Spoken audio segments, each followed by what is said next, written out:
দীর্ঘ এক যুগেরও বেশি সময়ের আইনি লড়াইয়ের সফল অবসান হল।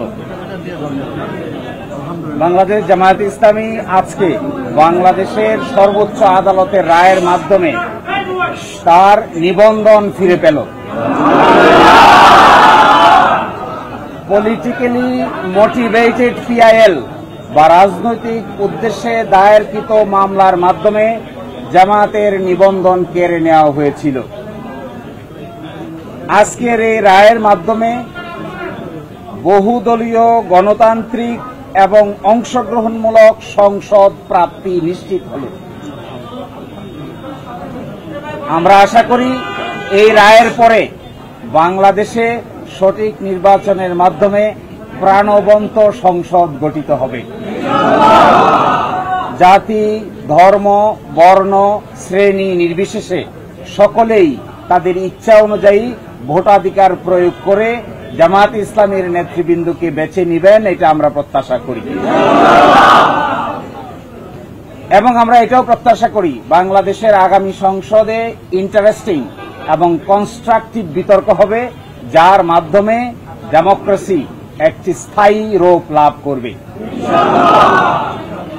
আজকে মাননীয় আপিল বিভাগ হাইকোর্টের যে রায় ছিলেন এই রায়কে বাতিল ঘোষণা করেছেন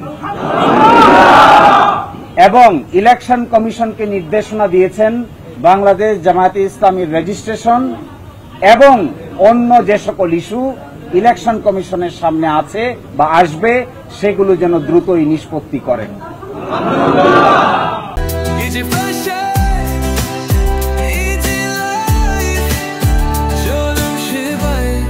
এর এই মাধ্যমে আজকে বাংলাদেশ জামায়াতে ইসলামী তার নিবন্ধন ফিরে পেল এবং প্রতীকের ব্যাপারটিও ইলেকশন কমিশনের সামনে রেফার করা হলো আদার ইস্যু হিসেবে। এই জন্য আমরা মামলার শর্ট অর্ডার চেয়েছি। আমরা আশা করি আগামীকালকের মধ্যেই মামলার সংক্ষিপ্ত আদেশ আমরা হাতে পাব। এই সংক্ষিপ্ত আদেশ আমরা ইলেকশন কমিশনের কাছে অ্যাপ্রোচ করব। বাকিটা ইলেকশন কমিশন আইন অনুযায়ী অতি দ্রুত জামাতের নিবন্ধন এবং জামাতের প্রতীক বুঝিয়ে দিবেন, এটা আমরা প্রত্যাশা করি।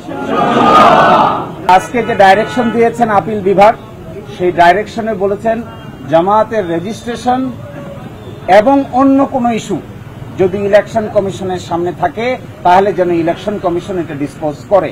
এই অন্য ইস্যু বলতে আমরা বোঝাচ্ছি এটি হল প্রতীক সংক্রান্ত ইস্যু। আমরা আশা করি ইলেকশন কমিশন নিবন্ধনের ইস্যু নিষ্পত্তি করবেন, একই সাথে অন্য ইস্যু হিসেবে দাঁড়িপাল্লা প্রতীকের ব্যাপারটিও নিষ্পত্তি করবেন। বাংলাদেশ সুপ্রিম কোর্টের সর্বোচ্চ আদালতের রায় চূড়ান্ত। কে কবে কখন প্রশাসনিকভাবে সিদ্ধান্ত নিয়েছেন এগুলো বিচারিক কোনো সিদ্ধান্ত নয়। এই জন্য আমরা প্রত্যাশা করি ইলেকশন কমিশন রায়ের কপি পাওয়ার পরে অবশ্যই দ্রুততম সময়ের মধ্যে এই দুটো বিষয়ের সিদ্ধান্ত নিবেন এবং আমাদের প্রত্যাশা কার্যকর হোক, এটাই আমরা গভীরভাবে বিশ্বাস করি।